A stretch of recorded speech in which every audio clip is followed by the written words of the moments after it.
Hi అండి, welcome to job box 360 YouTube channel.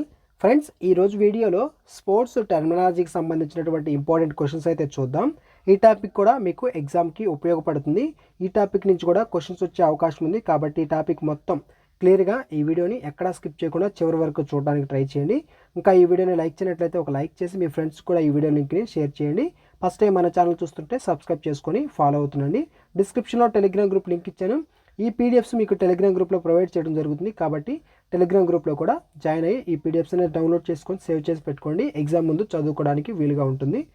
ఇక క్లాస్లోకి అయితే వెళ్దాం. చైన్ మ్యాన్ అనే పదం ఏ క్రీడకి సంబంధించింది? చైన్ మ్యాన్ అనేది మనకి క్రికెట్కి సంబంధించిందండి.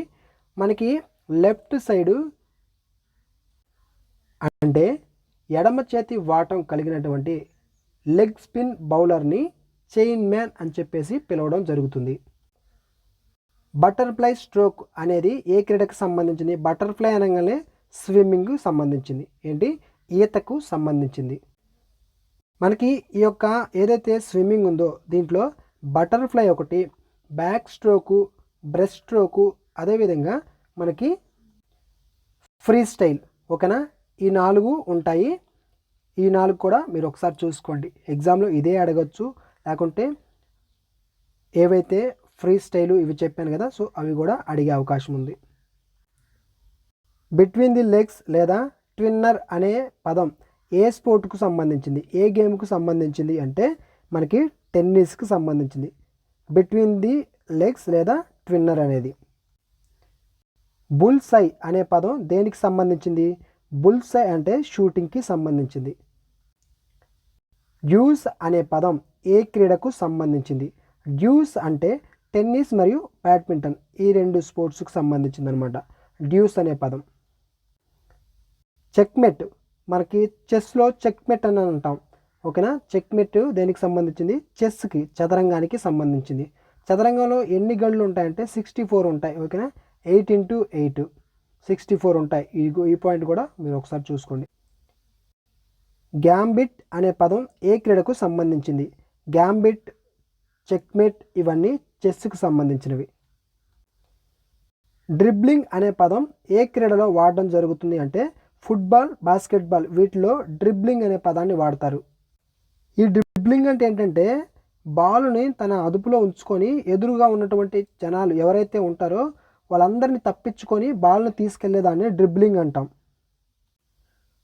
డక్ అనే పదం క్రికెట్లో ఎప్పుడు వాడడం జరుగుతుంది అంటే 0 పరుగులకే అవుట్ అయిపోయినట్లయితే అప్పుడు డక్ అని చెప్పి డక్అవుట్ అంటారు కదా, సో డక్ అనే పదం అప్పుడు వాడడం జరుగుతుంది. నాకౌట్ అనే పదం ప్రధానంగా ఏ క్రీడకు సంబంధించింది? నాకౌట్ అనేది బాక్సింగ్కి సంబంధించిందండి. నాకౌట్ అంటే ఒక వ్యక్తి పడిపోయి లేనట్లయితే అప్పుడు కూడా నాకౌట్ అనేది వాడతారు. ఇంకోటి ఏంటంటే ప్రత్యర్థి కొట్టినటువంటి దెబ్బకు, ఇది కూడా అంతే, ప్రత్యర్థి ఎప్పుడైతే కొట్టినప్పుడు స్లో కోల్పోయి పడిపోతారు కదా, అప్పుడు నాకౌట్ అనేది వాడడం జరుగుతుంది. సో బాక్సింగ్లో వాడతారు. బంకర్ అనే పదం ఏ క్రీడకి సంబంధించింది అంటే గోల్ఫ్ అనమాట. గోల్ఫ్ గేమ్కి సంబంధించి బంకర్ అనేది ఉంటుంది. ఆ గోల్ఫ్ గేమ్లో ఈ బంకర్ అంటే ఏంటంటే ఇసుకతో నిండినటువంటి ఒక గొయ్యి అనమాట, ఒక నొయ్యి అనమాట. దాన్ని బంకర్ అంటాం. ఏంటి? ఇసుకతో నిండినటువంటి ఒక గొయ్యి, ఓకేనా? గొయ్యి అనేదాన్ని బంకర్ అంటాం. దేంట్లో? గోల్ఫ్ గేమ్లో వాడతాం. ఫ్రీ త్రో ఏ క్రీడకి సంబంధించింది? ఫ్రీ త్రో అనేది బాస్కెట్బాల్కి సంబంధించింది. బిగ్ యాపిల్ అని ఏ క్రీడా కేంద్రాన్ని పిలుస్తారు అంటే న్యూయార్క్ని పిలవడం జరుగుతుంది.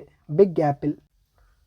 క్యూ అనే కర్రను ఏ క్రీడలో వాడతారు అంటే మనకి బిలియర్డ్స్, స్నూకర్ గేమ్లో వాడడం జరుగుతుంది. ఆ గేమ్లో ఒక కర్రతో మనకు ఆ బాల్ని కొడతారు కదా, సో ఆ కర్ర ఏదైతే ఉందో దాన్నే క్యూ అనే ఒక కర్ర అనమాట. ఆ కర్రనే క్యూ అని చెప్పేసి పిలవడం జరుగుతుంది. లవ్ అనే పదం టెన్నిస్లో దేనిని సూచిస్తుంది? లవ్ అంటే 0 స్కోరు, ఎటువంటి స్కోర్ లేదని అర్థం. పెనాల్టీ కార్నర్ ఏ క్రీడకు సంబంధించింది? పెనాల్టీ కార్నర్ వచ్చేసరికి హాకీ గేమ్కి సంబంధించింది. జాబ్ మరియు హుక్ అనేవి ఏ క్రీడకు సంబంధించినవి? ఇందాకలో ఒకటి చూసాం, నాకౌట్ దేనికి సంబంధించింది? బాక్సింగ్కి సంబంధించింది. ఈ జాబ్ అండ్ మరియు హుక్ అనేవి కూడా బాక్సింగ్కి సంబంధించినవి. స్లామ్ డంక్ అనేది మనకి బాస్కెట్ బాల్కి సంబంధించింది. డెడ్ బాల్ అనేది ఏ క్రీడకు సంబంధించింది? డెడ్ బాల్ అంటే ఏంటంటే మనకి రూల్ ప్రకారంగా బాల్ వేయనట్లయితే దాన్ని డెడ్ బాల్ అంటాం. అయితే ఈ యొక్క డెడ్ బాల్ అనేది ఏ గేమ్కి సంబంధించి అని అడిగారు. ఇక్కడ మనకి క్రికెట్లో డెడ్ బాల్ ఉంటుంది, ఫుట్బాల్, రగ్బీ ఈ మూడింటికి ఈ యొక్క డెడ్ బాల్ అనే టర్మ్ అనేది వాడడం జరుగుతుంది. సో ఆన్సర్ వచ్చేసరికి పైవన్నీ. లోనా అనేది ఏ క్రీడకు సంబంధించింది? లోనా అనేది కబడ్డీ గేమ్కి సంబంధించిందండి. ప్రత్యర్థి టీంలో ఉన్నటువంటి అందరినీ అవుట్ చేసినప్పుడు వాళ్ళకు వచ్చేటటువంటి 2 పాయింట్స్ ఏవైతే ఉంటాయో దీన్నే లోనా అని చెప్పేసి పిలుస్తారు. పివోట్ ఏ క్రీడకు సంబంధించింది? పివోట్ అనేది మనకి బాస్కెట్ బాల్కి సంబంధించి. ఈ బాస్కెట్ బాల్లో ఒక పర్సన్ ఒక కాలు అనేది స్థిరంగా ఉంచి ఇంకొక కాలుతో బాల్ని కంట్రోల్ చేసే విధానం ఏదైతే ఉంటుందో సో దాన్నే పివోట్ అని చెప్పేసి పిలుస్తారు. ఈ పివోట్ అనేది బాస్కెట్ బాల్కి సంబంధించింది. గ్రాండ్ స్లామ్ అనే పదం ఏ క్రీడలతో ముడిపడి ఉందంటే టెన్నిస్ మరియు గోల్ఫ్ ఈ 2 గేమ్స్ ఏవైతే ఉన్నాయో వీటితో ముడిపడి ఉంది గ్రాండ్ స్లామ్ అనేది.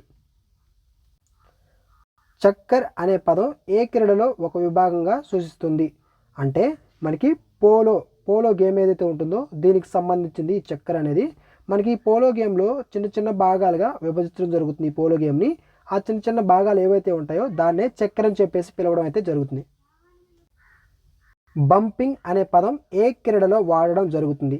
బంపింగ్ అనేది వాలీబాల్లో వాడతారండి.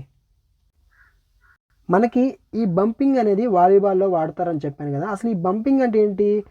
మనకి చేతులతో బాలుని పైకి లేపే విధానం ఏదైతే ఉంటుందో దీన్ని బంపింగ్ అని చెప్పేసి పిలుస్తారు. నాకౌట్ టోర్నమెంట్ అంటే ఏమిటి? నాకౌట్ టోర్నమెంట్ అంటే ఓడిపోయినటువంటి జట్టు వెంటనే నిష్క్రమించడం, ఓకేనా, ఎలిమినేట్ అయిపోవడం, దీన్ని నాకౌట్ అని చెప్పేసి అంటారు. డబుల్ ఫాల్ట్ అనేది ఏ గేమ్కు సంబంధించి ఏ గేమ్లో జరుగుతుంది అంటే మనకి టెన్నిస్లో మనకి డబుల్ ఫాల్ట్ అనేది జరుగుతుంది. అదేవిధంగా బ్యాడ్మింటన్ ఏదైతే ఉందో దీంట్లో కూడా డబుల్ ఫాల్ట్ అనేది జరుగుతుంది. కాబట్టి ఏ అండ్ సి 2 కరెక్టే. ఆప్షన్ డి ఏ మరియు C both A and C correct answer. T అనే పదాన్ని ఎక్కడ వాడడం జరుగుతుంది? టీ అంటే ఒక పర్సన్ గోల్ఫ్ గేమ్ ఉంది కదా, ఆ గోల్ఫ్ గేమ్లో ఒక స్టిక్ పట్టుకొని ఒక చిన్న స్టాండ్ మీద ఒక బాల్ పెడతారు, ఓకేనా. ఆ చిన్న స్టాండ్ మీద బాల్ని పెట్టి కొడతారనమాట. ఆ చిన్న స్టాండ్ ఏదైతే ఉంటుందో దాన్ని టీ అని చెప్పేసి పిలవడం జరుగుతుంది. ఏంటి? ఆప్షన్ ఏ గోల్ఫ్ గేమ్లో ఈ యొక్క టీ అనే పదాన్ని వాడడం జరుగుతుంది. సిల్లీ పాయింట్ ఏ క్రీడలో ఫీల్డింగ్ పొజిషన్లో ఉంటుందంటే సిల్లీ పాయింట్ అనేది క్రికెట్ గేమ్ ఏదైతే ఉందో ఈ గేమ్లో ఉంటుంది. మనకి క్రికెట్కి బ్యాటింగ్ చేసేటటువంటి పర్సన్ ఎవరైతే ఉంటారో ఆ పర్సన్కి దగ్గరలో కీపింగ్ చేస్తున్నటువంటి వ్యక్తి ఎవరైతే ఉంటారో అంటే ఏంటంటే బ్యాటింగ్ చేసేటటువంటి పర్సన్ ఆ పర్సన్కి దగ్గరలో ఉన్నటువంటి ఫీల్డింగ్ చేసేటటువంటి స్థానం ఏదైతే ఉంటుందో దీన్నే సిల్లీ పాయింట్ అని చెప్పేసి పిలుస్తారు. బుల్ మరియు బేర్ అనే పదాలు క్రీడలకు సంబంధించి ఎక్కడ వాడతారు అంటే మనకి స్టాక్ మార్కెట్, దీన్ని స్టాక్ మార్కెట్లో వాడడం జరుగుతుంది, ఓకేనా. బుల్ మరియు బేర్ అనేవి. సర్వీస్ అనే పదం కింది ఏ క్రీడల్లో వాడడం జరుగుతుంది? సర్వీస్ అనే పదం కింద చూసుకుంటే వాలీబాల్ గేమ్లో సర్వీస్ చేస్తారు, సర్వీస్ అనేది ఉంటుంది. టెన్నిస్లో ఉంటుంది, బ్యాడ్మింటన్ వీటన్నిటిలో ఉంటుంది. కాబట్టి పైవన్నీ option D correct answer. So ఇది ఈ స్పోర్ట్స్ టెర్మినాలజీ కూడా ఒకసారి చూసుకోండి, ఎగ్జామ్కి ఉపయోగపడుతుంది. ఈ చిన్న చిన్న టాపిక్స్ మిస్ అవ్వద్దు, ఎగ్జామ్లో వచ్చే అవకాశం ఉంటుంది. సో ఈ వీడియోని ఇంకా లైక్ చేయనట్లయితే లైక్ చేయండి. మీకు ప్రతిరోజు వీడియోస్ అనేది అప్లోడ్ చేస్తూ ఉన్నాం కాబట్టి లైక్ చేసి సపోర్ట్ చేయండి. సబ్స్క్రైబ్ చేసుకున్నట్లయితే సబ్స్క్రైబ్ చేసుకుని ఫాలో అవుతుండండి. మన ఛానల్లో జీకేకి సంబంధించినటువంటి ఇంపార్టెంట్ టాపిక్స్ మీద క్వశ్చన్స్ అనేది వస్తూ ఉంటాయి. ఈ పీడిఎఫ్స్ మాకు కావాలి అనుకున్న వాళ్ళు కంపల్సరీగా టెలిగ్రామ్ గ్రూప్లో అయితే జాయిన్ అవ్వండి, అక్కడ మీకు అప్లోడ్ చేయడం అయితే జరుగుతుంది.